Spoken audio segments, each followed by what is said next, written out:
Hey, what's up, treasure hunters? Welcome back. Today I wanted to go over some of my fails when I first started doing this. So I've been treasure hunting now for a couple years, and when I go into a thrift store, garage sales, or flea markets or whatever, I pretty much know what I'm looking for. Not exactly the items per se, but I know, what to look for in different items and how to spot some things from all the junk that will be in there. But it wasn't always this way. I used to go into, those different places for, an hour, 2 hours, searching through everything. I didn't want to miss, any potential profits. So I would look up all these different marks and look at all the different items and basically waste a lot of time. And the worst part of that is that I would buy a lot. Buy a lot of different things. And nowadays, if I buy a lot of different things, it's because I can make profit off them. But that back then, it was I didn't want to leave anything and any potential in some of the items. So I would come home with a lot more items. And a lot of those items I still have in boxes down here in my basement. So it's definitely not all cupcakes and rainbows when you first start out. It takes time to go in and look at the different things and get the experience of researching and looking through past auctions from auction houses or on eBay, looking at things that other antique stores or other online marketplaces, what those sellers are selling, and recognizing those items from items that you might find when you're out treasure hunting. In a bit, we're going to look at all these failures that I made when I first started this treasure hunting journey. Before we do that though, I wanted to go over some things to consider when you're first starting out and when you're looking at different things. Number one being the condition of the item. Even if you find an item that would be worth something, or if you find a similar item online that is in really good condition and it might be selling for a couple $100s, if the similar item in the store is damaged, if it's cracked or missing a piece, or repaired in any way, I usually leave those alone. You have to put yourself in the mind of the buyer. Somebody's not going to spend a couple $100s on an item that they could get in mint condition when it's been repaired or it's got damage to it, because they're not going to want to put that in their house or up for display. So I usually leave those items alone unless it's a really old antique or something that would normally be worth thousands of dollars or something. Then you can probably get away with selling it for a couple hundred. Otherwise, I would just leave those on the shelves for somebody else to take home. Common items that I see that kind of damage in is ceramics and especially art glass. A lot of the art glass, I've come across a nice piece of Murano glass or something, but then you notice, say it's an animal and the ear is broken off, or the foot's got a big chip in it. That kind of stuff is going to be really hard to sell. So I would just save your money and the frustration of trying to sell it and answer questions about how damaged is it and everything else, and buy something better. So when I'm making a purchase, I have a ratio that I use in my head. So my ratio is, and this is mostly for smaller priced items or lower priced items. So my ratio, I want to try to make at least 10 times what I pay for it in revenue. So if I find something for $5, I want to at least get $50 out of it. But I also don't want to, if I find something for $1, I personally, it just takes too much time to photograph and list, and I already have so much I haven't even listed yet, that I don't bother with things that won't sell for at least $50. So that's always in the back of my mind. So if you find an item out there that you're looking and it might be $5 and people are selling it online for $30. When you're first starting, that's awesome. And everybody's different. You have to come up with your own ratio, your own set of rules, and then stick to them. If you don't, then you're going to end up with a lot of inventory that it's going to be difficult to sell. It's going to take a lot of time to put it online, and you're not going to see the same types of profit. So I like to stick to the higher profit margin items, because that way when it does sell, I know my time was well spent and it makes a bigger impact. And I have to sell less items rather than trying to sell a ton of different items for that smaller profit margin. Now, it's okay to take chances. So I said before, you want to stick to items that you think that you can get however much money for. I still take chances today. I just limit those chances. So if I see something that is really unique, that looks different, is very well made, is in great condition, but I'm not sure who made it, I don't recognize the signature or the artist, I still will take a chance on that item as long as it's priced reasonably. I'm not going to do that with something that might be priced at $25 or $50. But I will do that, if the item's $5 and I know it's like a really well-made piece of pottery or a really cool art glass sculpture. I will take that chance there and then do the rest of the research later if I can't figure it out in store. So you just have to limit those types of interactions or transactions so you're not eating up all your profits. So there's a couple different things that I focus on when I'm looking at different items. One of them is the uniqueness of the item. Another one is how rare the item is, and again, the condition the item is in. So even if you find something that you look up and maybe it's selling on eBay for $39.99, but there's 100 listings of pretty much the same thing, it's going to be a lot more difficult to sell, obviously, because there are already out, like all those listings are out there, and you're going to have to compete solely on how much you're selling it for. So that's why I look at how unique something is, or a differentiator for the item. Obviously the condition, like I said before, and how rare is it, or obviously the artist and everything else comes into play. But for general items, those are some things that I definitely focus on. You can also look at trends. So trends obviously change often, what people, how they decorate their homes, and certain things that weren't fashionable or in like 20 years ago might be coming around, and people might want those items in their houses. Look at trends too. It's a good way, and those items will sell faster than maybe some items that are not in style. You also want to remember shipping costs. So everything I buy, and you've probably heard me in some past videos, is how much is it going to cost to ship. Seeing that I do a lot of business on Etsy and I offer free shipping, you have to remember that shipping price needs to be calculated in your selling price. So if I find a huge painting and maybe it's listed on eBay for $100 and they're selling it at the thrift store for $5, but the painting is 48 by 48, that's going to cost a couple $100 to ship, most likely, because it might surpass the size that USPS will ship. So I'll have to use UPS or FedEx, and then probably have them package it because I don't have any boxes that big, and that can run up to a couple $100 itself.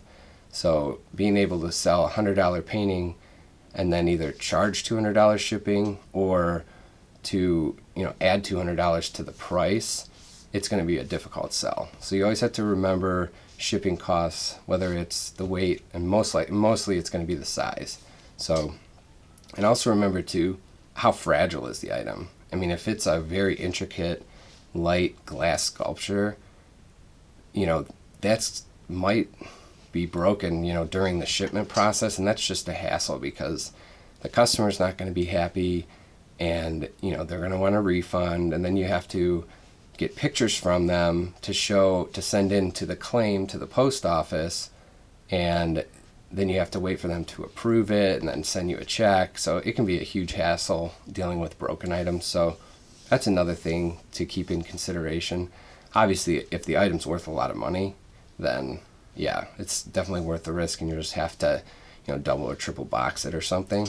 But if the item you're going to sell for like $50, dealing with that hassle might not be worth your time.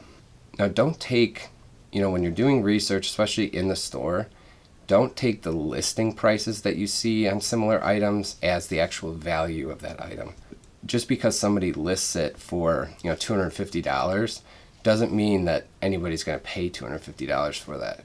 And there are a lot of sites out there, like firstdibs.com being one of them, that where prices are very inflated on items. So, a certain sculpture or art by a certain artist might be selling for a couple $1,000s, but then a similar painting will be selling on eBay for a couple hundred.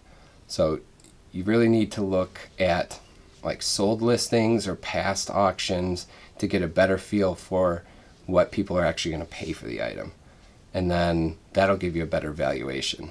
And always get a couple different references. Don't just go in and find one item, and if that says $250, it's like, oh great, this is worth $250, I'm going to buy it. That could be one of those highly priced, and then there could be a whole slew of different similar items, selling for $35 or something. I've seen it happen a lot. So try and get a better feel for value before, you're counting the money. A few more words about when you're first starting. So one of them is to start with something that you're interested in. I mean, you don't want to be looking around for stuff that you have no interest in even looking at. So start with a couple different niches and, just find those out in the store and make sure that you're interested in those items and you enjoy looking through them and learning about them, and even look them up online and try to recognize the different characteristics of ones that hold some value, or ones that you could probably pass on. And the more that you go to the thrift stores and the more that you look stuff up online, do research and sell and join conversations on Facebook, the more you're going to learn, and the easier it's going to be when you go in, and less time you're going to spend. So just keep at it, learn as much as possible, and you'll be well on your way to walking in and being able to point out the things that you'll definitely want to take home with you. And the last thing, I know I talk a lot and I do a lot of vintage sales and antiques and stuff, but that's not everything that I'm limited to. I mean, I've sold a brand new pair of hockey skates I got for $5. I've sold golf clubs.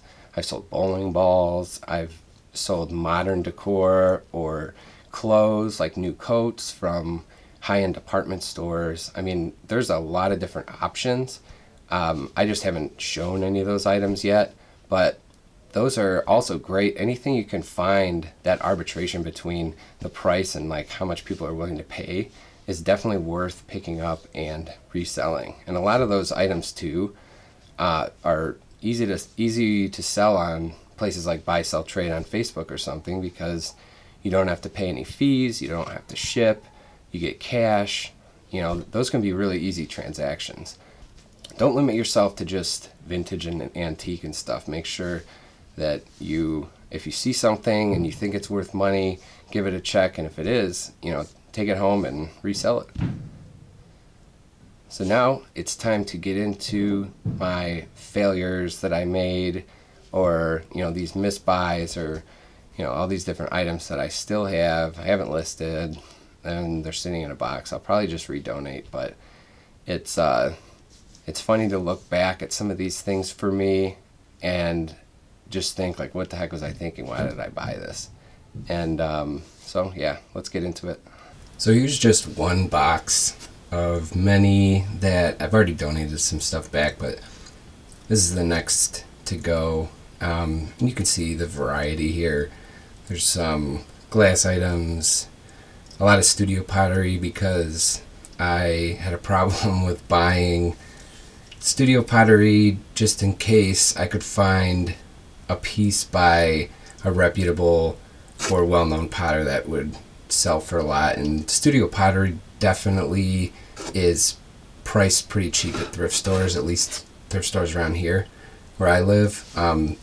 Most of the people that are working at the thrift stores price studio pottery low just because they don't recognize the value in some of the pieces. I found some very valuable pieces that sold for a couple $100. One I sold for $400. I mean, I still have a bunch that is valuable. It doesn't sell really quickly unless you price it at a really good value for the customer. But yeah, I mean, I definitely will always look at studio pottery because there are a lot of collectors out there that are looking for, new pieces, and each piece is unique to itself because they're all one of a kind. They were made by one artist, just like paintings or any other kind of art.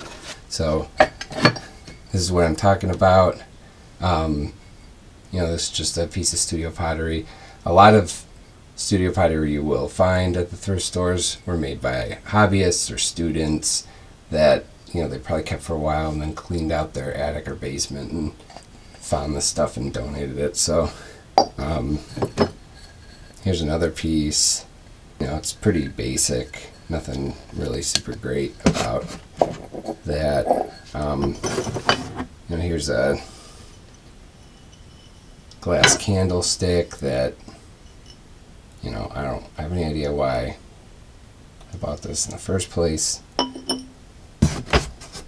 This is just a piece of basic Italian pottery, but there's no signature or anything. You can see the bottom is it's not really finished. So, and then here's a piece of art glass that has some big bubbles in it and looks to be made by an amateur, a student. And the bottom, obviously there's no signature. And the bottom, isn't really well taken care of or anything.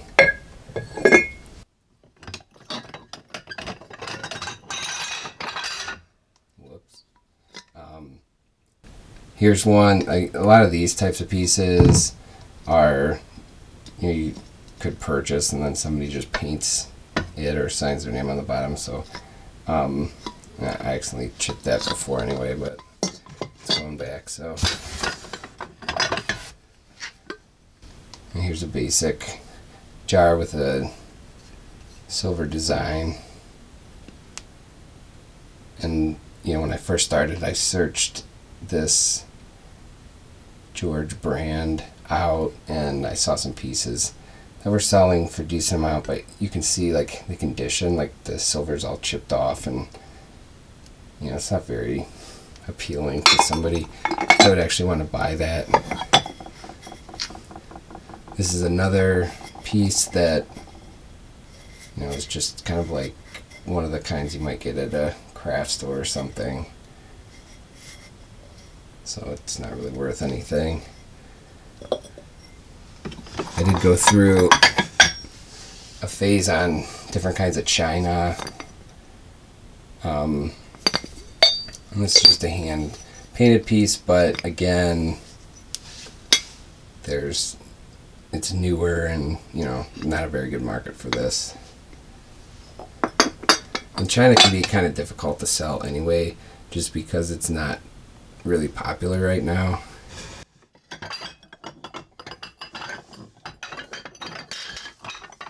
Piece of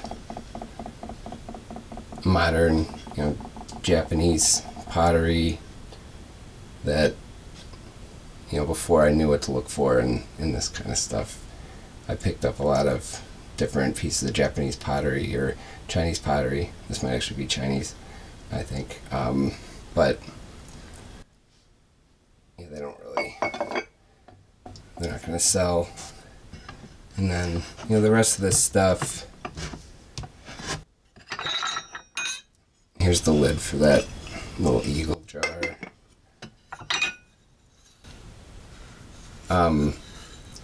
Might actually be able to sell this, but again, it's not, you can tell it's not hand painted, and it looks a little newer, so it's not even worth it. I have some other pieces that, and all these I bought a couple years ago. I just got around to cleaning up. Here's a piece of Hager. Some of the nicer, there's a spider in there, a dead one. Some of the nicer pieces of pottery like Hager and McCoy, I see a lot of that, seeing that I live in Ohio, but some of the nicer pieces I actually have sold, but this is a pretty basic piece. I probably could sell it for like $20 or something, but Well, that's all I got for you today, treasure hunters. I thank you for watching. I hope you enjoyed the video. I hope I was able to share some information with you. If you have any questions about my process or what to look for or just thrifting in general, you can message me or you can leave a comment below and I'll get back to you as soon as possible. Also, if you could help me out, click that subscribe button and that bell. It really helped me grow this channel. Thanks again. Good luck treasure hunting out there, and I'll see you in the next video.